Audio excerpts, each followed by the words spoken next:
Us now to talk about that is former Massachusetts Senator Scott Brown. Senator, good to see you.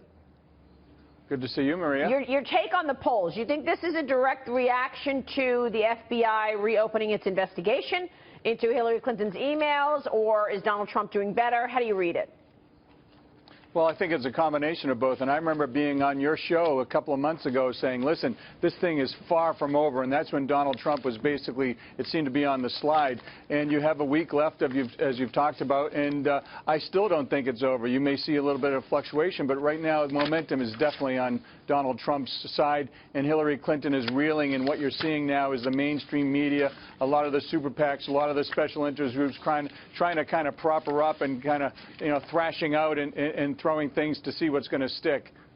Yeah, and yet the New York Times this morning, well, they're working overtime to try to of course they are. damage Donald Trump. But today their big story is in a 90s crisis, Trump used a tax tactic now banned.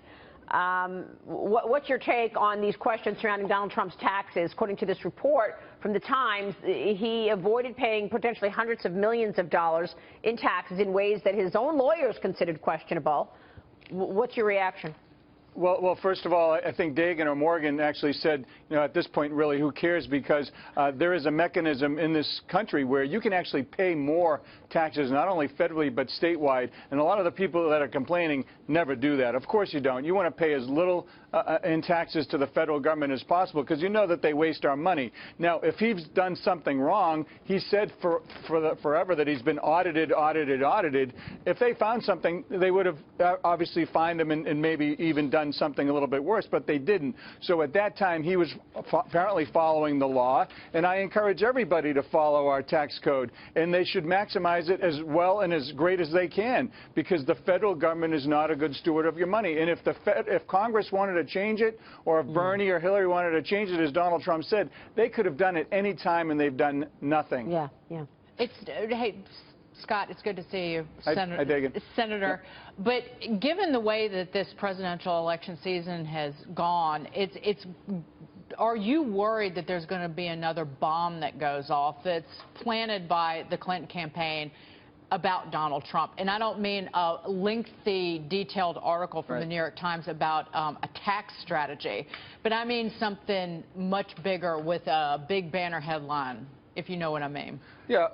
Hey, listen, I've run, as you know, 21 races, and there's nothing that surprises me at this point because it's happened to me. It's going to happen to others. I think, as Morgan said, there's still other things that may come out with WikiLeaks with regard to Clinton. And at this point, it's going to be really, really tough to stop the Donald Trump momentum because of everything you're seeing that's happening. And to think that Director Comey isn't just doing his job, and all of a sudden, last week, or a couple of weeks ago, he was great. The Democrats loved him. And now, all of a sudden, he's not great. Listen, he's doing his job, and I'm thankful that he is doing his job.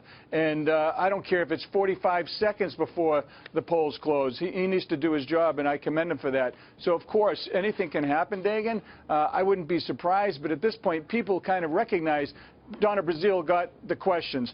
Hillary Clinton has been lying. Her staff's been lying. This intersection of money and politics, this set of rules for them and a set of rules for everybody else. At this point, I'm not sure if they're going to believe what the Clinton campaign is going to say. Yep.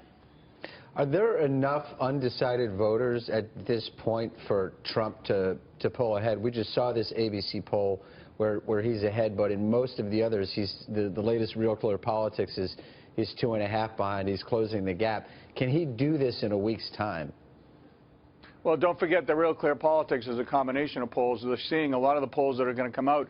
The first one you just saw, where he's surging ahead, and the other ones are going to start to come out based on what happened with obviously the FBI reopening the investigation. And Director Comey, by the way, he's not stupid, and he didn't fall off the turnip truck yesterday. He's doing this because he's doing his job. So yes, I think he can continue with the momentum, and I know for a fact, and you all do too, because you have people come up to you going like, hey, don't tell anybody.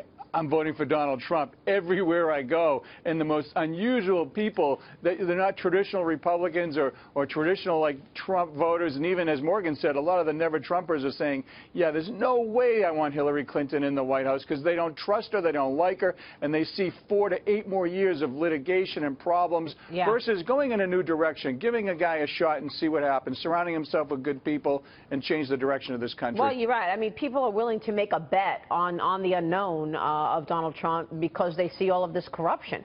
But the truth is Trump is fighting, what, everybody. He's fighting the Clinton machine, he's fighting the media, he's even fighting the GOP. Let's talk about his former primary rival, Ohio Governor John Kasich.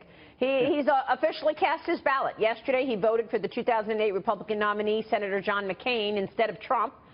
Does that say anything about this election? What does that tell you that he voted for John McCain?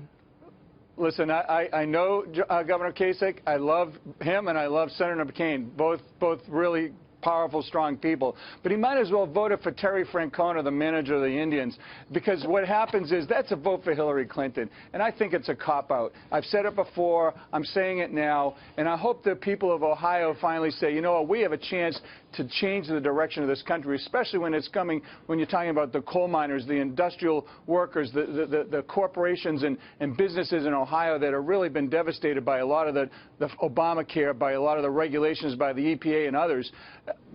I'm kind of disappointed in him. You know, when we were at the conventions, even though he wasn't there in Cleveland, he was all throughout the building talking to the media and this and that. I thought it was a cop-out. I'm disappointed, and I think a lot of other people are too, because a vote for anyone else, whether it's John Stark, whether it's Bill Clinton, whether it's anyone you don't like, it's still a vote for Hillary Clinton. Yeah. Bottom line. Well, it was extraordinary that the convention was in his state and he didn't show up. Yeah, and he lobbied for it, remember, Maria? And he was all throughout that building doing interviews. Yeah. And when people said, oh, why aren't you here? He could have at least been there to help Governor Pence, who was a great guy and who's done incredible work for the Trump team, and I think is a reflection of the cabinet that you're ultimately going to see is a guy like Governor Pence. Senator, good to see you. Thanks so much. Scott Brown joining us there. Just Thanks, ahead.